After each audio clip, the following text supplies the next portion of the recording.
Hello, good afternoon, everyone. Today we are here again to discuss one of the case studies. So, before we begin, I'd like to introduce Aniket Jadhav. He is a thyroid expert and metabolic health coach at WildFit. Aniket specializes in working with individuals dealing with thyroid disorders, autoimmune conditions, and long-standing metabolic challenges. His approach focuses on addressing root causes such as inflammation, gut health, hormonal balance through structured nutrition and lifestyle interventions rather than short-term fixes. Today, he'll be sharing practical insights drawn from real clinical cases and on-ground experience. Over to you. Thank you so much, Anamika, for the introduction. Today, we are going to discuss one of the interesting case studies of chronic hypothyroidism. This is a clinical nutrition case study for Hashimoto's thyroiditis. The client name is Mrs. Sonali Mate. Okay. To give you a clinical background of what exactly Hashimoto's is, it is an autoimmune attack on the thyroid gland specifically.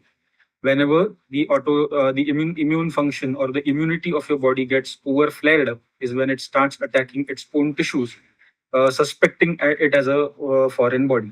This causes chronic inflammation of the gland. It also gradually damages the follicular cells of the thyroid gland, thus thereby reducing the production of T3 and T4, active and the inactive hormone of thyroid panel, respectively. Now, this leads to the raised TSH levels or thyroid stimulating hormone levels as a compensation of low levels of T3 and T4. Now, this results in hypothyroidism and slowed metabolism. So, here, hypothyroidism is caused by an autoimmune response. Now, we are going to discuss a similar case study on the same lines of Hashimoto's thyroiditis. To give you a background of client profile, Sonali is a 31-year-old female from the WildFit Nagpur branch. She is an IT professional, especially working from home. She had a history of chronic hypothyroidism. After connecting with WildFit, we got to know it is an autoimmune Hashimoto's thyroiditis and not hypothyroidism directly. Despite multiple diets and excessive attempts into exercise, she experienced very poor inch loss. She was fatigued throughout the day, had certain gut issues, and also metabolic resistance. Her primary goal at WildFit was majorly fat loss, along with improvement of her metabolic and autoimmune health.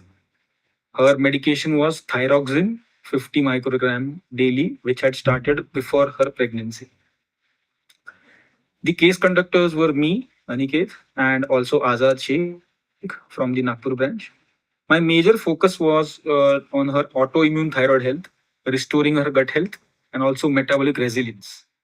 My major approach not actually moved beyond her caloric restriction and to address systemic inflammation, adding positive balance of protein and also long-standing digestive dysfunction that had previously also not only stalled fat loss but also recovery.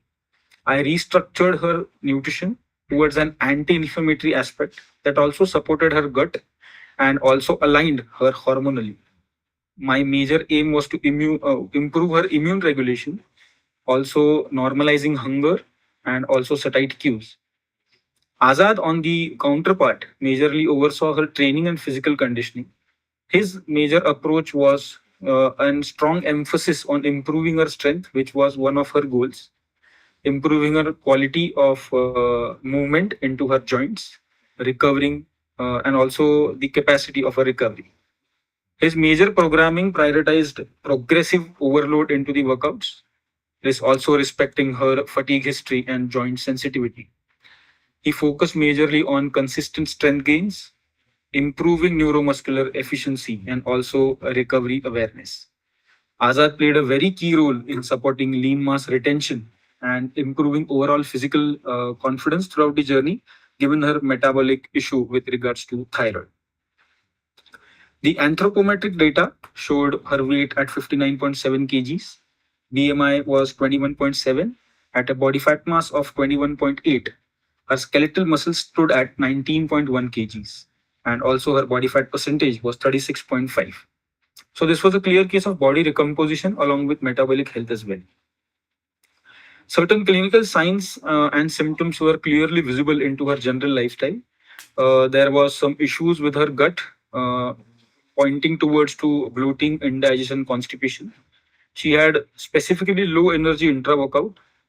Now that she also has a baby, her sleep was specifically disrupted, having at least just 6 hours of sleep due to her professional and personal commitments. There was certain acne flare up, which she suspected due to whey protein, but it was resolved later by good hydration. After the dietary assessment of Sonali, what I found out was there was a repeated caloric restricted diets with very less of protein and also digestive discomfort. Her major dependence was majorly on nuts, artificial sweeteners, and sunflower oil. Was one of the most predominant cooking mediums used. And sunflower oil, being high in omega 6, leads to pro-inflammation, or it is pro-inflammatory, and leads to again flaring up of her immune system. Her approximate carbohydrate intake was somewhere around 180 to 200 grams of carbohydrates, 40 to 50 grams of protein, and also 55 to 65 grams of fats, which majorly was predominated by omega 6 seed oils such as sunflower oil. Her old dietary pattern, as I told, showed 52% of carbohydrates, 36% of fats, and just a mere 12% of proteins. Her general caloric intake was somewhere around 1585 kilocalories. The new diet plan, my approach towards her meal plan was again keeping almost the calories same, but again addressing certain macronutrients by adding first class protein sources, complete removal of inflammatory fats like sunflower oil, moderate carbohydrates, and of course hydration to maintain her skin health. This was the first meal plan wherein we were, as she was vegetarian by her dietary preference, we could add good amount of eggs and also certain amount of whey protein in the first meal plan. I also added Brazil nuts as a selenium source and also coriander seed water in the morning to help her with certain thyroid health. She also used to carry salted water into her slightly salted water into her workouts to maintain her energy intra workout. The latest plan, now that she is relocating to Mumbai with her in-laws, there are certain dietary restrictions wherein she won't be able to have eggs. Now, in the current meal plan, I have increased her protein intake via whey protein, hunk curd, and also small amounts of paneer here and there. I also maintained the Live Fix supplement that majorly focuses on your liver health, thereby improving your thyroid health. As 80% of your inactive hormone T4 is activated into the body in the liver. That's the reason liver health is one of the most crucial aspects while maintaining or improving certain parameters with your thyroid health. Certain lifestyle changes were also done for Sonali. Her physical activity was consistent. Sleep was majorly focused upon having at least 7.5 to 8 hours of sleep, adding selenium supplements as in the form of Brazil nuts that is necessary for your thyroid function, and again shifting onto saturated fats as it lowers inflammation, as it is very stable at higher temperatures. With regards to the biochemical profile, there's an interesting thing that you can observe here with regards to improvement of our autoimmune response. The initial parameters of her antibody, that is anti-TPO, that is thyroid peroxidase enzyme, and anti-TG, that is thyroglobulin enzyme, were 486.5 and 187 respectively. This was, I guess, in September. In December, what we could see is her anti-triglyceride thyroglobulin levels dropped down to 0.31 from 187. This is a staggering improvement into the anti-TG levels. But as you can also see here, that the anti-TPO flared up at least almost by double. It went up from 486 to 802. Now, at times, this might look as a negative impact, but during the autoimmune healing or balance of your autoimmunity, this is a general trend observed whenever you go onto an anti-inflammatory meal plan. The thyroglobulin levels fall drastically, and there are certain ups and downs with regards to your TPO levels, which later on go onto the normal levels. With regards to her workout, the initial 4 weeks were amazing, wherein she could increase her strength training by certain functional lifts like full squat, deadlifts, chest press, and bent over row. Azad majorly focused here on building a foundation and for strength and mobility. In the fourth week, as you can see here, she could deadlift with almost 60 kgs. That is one almost of her body weight, and other aspects were also improving, like cardio health and also mobility. In the second 4 week or the second month, or week 4 to week 8, we could see a certain drop into her strength because there was certain gap due to certain functions at her place. But she was still able to maintain a good amount of strength into her second month. In the third month, however, she could again regain her strength, also increasing her cardiorespiratory endurance and also mobility.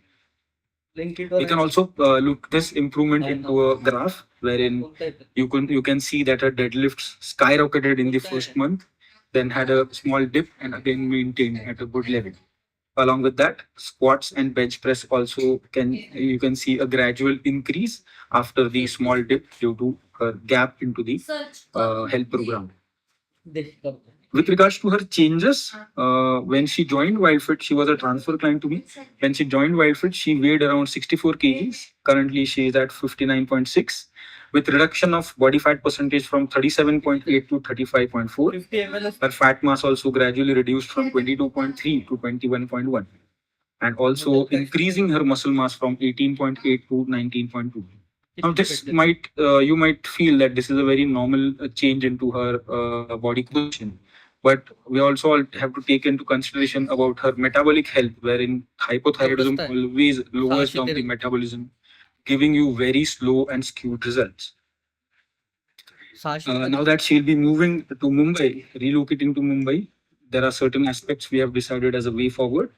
Again, we'll be gradually focusing upon body recomposition, wherein we'll be lowering body fat percentage to a much greater extent, thereby also increasing the muscle mass, also reducing the anti-TPO levels, gaining strength further, again maintaining hydration as a general lifestyle change, and later on we'll be also consulting endocrinologist for a dosage adjustment.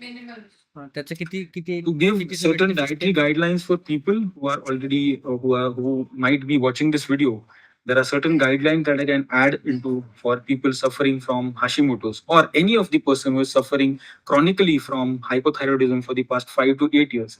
There's a high chance that your anti-TPO and anti-TG levels might be high. 95% of cases wherein there is a chronic hypothyroidism are turned out to be turn out to be Hashimoto's in the long run after testing for anti-TPO antibodies and anti-thyroglobulin antibodies. These are certain guidelines. You have to eat fresh home cooked meals. Strictly avoid packaged processed foods and fried foods because it has got pro-inflammatory oils. Include a good protein source in every meal. Stick to majorly first class protein sources. Prefer millets, oats, and rice over refined flour products. Completely avoid cruciferous vegetables, soy, and soy products because these hinder with the absorption of your thyroid medication, thereby again disrupting the levels of T3 and T4. Avoid coffee in higher dosages, and you just have to separate the dosage of your coffee with your thyroid medication by at least 4 hours. Specifically used healthy fats like ghee, butter, coconut oil, or olive oil for cooking. Never ever skip meals or try to go on a hypocaloric diet just to lose weight because this will again disrupt your metabolism, crash your metabolism, thereby hampering your thyroid panel. Also, along the same lines, you can manage stress, sleep well, stay hydrated, and take supplements only after being prescribed by certain metabolic health expert or any medical practitioner. And of course, keep on checking your antibody markers regularly. Thank you so much.